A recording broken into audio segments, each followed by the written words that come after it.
Hello friends, मैं xerosis life sciences pharma दवा घर से doctor Upendra Nath Mishra, medicine specialist. आज मैं आपको कफ के बारे में बताऊंगा, जिसको खांसी कहते हैं और इसको मेडिकल भाषा में टीयूसिस कहते हैं। टीयूसिस और खांसी एक रिएक्शन है और खांसी जो है एक्यूट कफ जो कि 2 से 3 हफ्ते रह सकता है, अपने आप भी ठीक होने वाला खांसी है। और सब एक्यूट कफ जो होता है वो 3 से 8 हफ्ते में ठीक हो सकता है और क्रोनिक कफ जो होता है वो 8 हफ्ते से ज़्यादा समय लगता है और ये संकेत करता है किसी गंभीर बीमारी का। अगर क्रोनिक कफ है आपको और 8 हफ्ते से ज़्यादा आपको खांसी आ रही है तो किसी गंभीर बीमारी का संकेत है। और ड्राई कफ और प्रोड्यूटिक कफ और हुपिंग कफ ये इसके माने होता है। और कफ का जो सिम्टम्स होते हैं और इसमें सिम्टम्स ये होता है, गले में खराश हो सकता है, बुखार हो सकता है, ठंड लग सकता है, गले में दर्द हो सकता है, नाक बहना हो सकता है, बदन दर्द हो सकता है, सिर दर्द हो सकता है, उल्टी हो सकती है और साइनस इन्फेक्शन हो सकता है।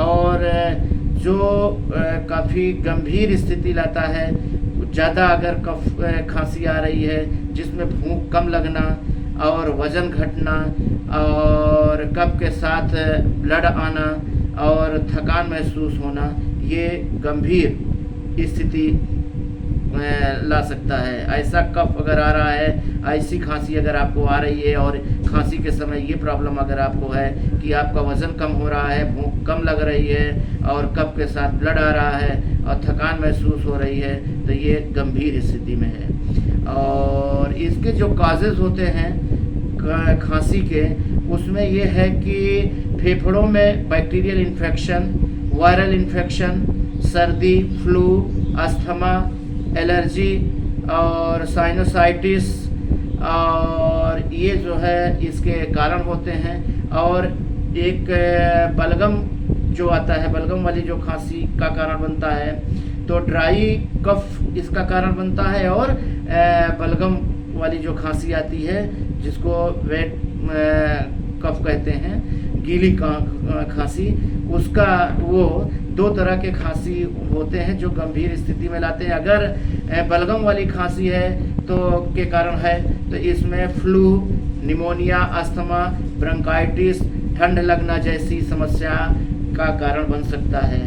और इसमें जो इन्वेस्टिगेशन होता है, HP हीमोग्लोबिन का टेस्ट होता है, WBC का टेस्ट होता है, इस्नोफिल का टेस्ट कराया जाता है, एक्सरे चेस्ट का एक्सरे कराया जाता है, CT स्कैन कराया जाता है और बलगम की जांच कराई जाती है।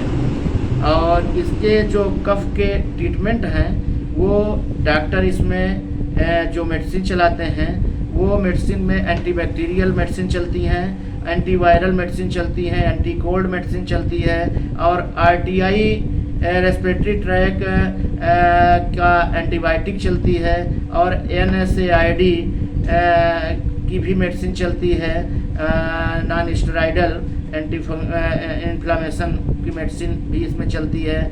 इसमें एक्सपेक्टोरेंट सिरप दिए जाते हैं, इसमें म्यूकोलाइटिक सिरप दिए जाते हैं, स्टेरॉइड टैबलेट सिरप दिए जा सकते हैं और इसमें डाई इथाइल कार्बोमाजिन सिट्रेट टैबलेट, जिसको हेट्राजान बाज़ार में मार्केट में आती है, ऐसी टैबलेटें चलाई जाती हैं। और डॉक्टर ऐसी स्थिति में आपको ये कुछ दवाइयाँ दे सकते हैं। तो आप जो है अगर खांसी को सामान्य मत लीजिए, खांसी भी बहुत ही घातक है। काफ़ी दिन तक खांसी नहीं आनी चाहिए। खांसी आने के बहुत सारे रीज़न होते हैं। अगर आपको 2 हफ्ते 3 हफ्ते से ज़्यादा खांसी आ रही है तो आपको प्रॉब्लम में डाल सकती है। 3 से 8 हफ्ते अगर खांसी आ रही है तो ये किसी गंभीर बीमारी का संकेत दे रहा है। जैसे इसमें टीबी सबसे पहला है, ट्यूबरकुलोसिस हो सकता है, तो ये इसके ट्रीटमेंट हैं। और अगर खांसी आपको आता है और ऐसे कोई सिम्टम्स मिलते हैं तो आप किसी फिजिशियन या किसी चेस्ट स्पेशलिस्ट को आप दिखाइए, आप ठीक होंगे।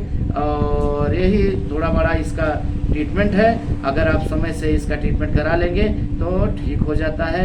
ये कोई बहुत बड़ी प्रॉब्लम नहीं है, लेकिन समय रहते अगर इलाज आप इसका कर लेंगे तब। और अगर इसमें आपने समय काफ़ी लगा दिया तो ये आपके लिए समस्या पैदा कर सकता है। तो धन्यवाद। अगर वीडियो अच्छा लगा हो तो सब्सक्राइब करिएगा। सब्सक्राइब करने के लिए आपको मैं धन्यवाद दूंगा।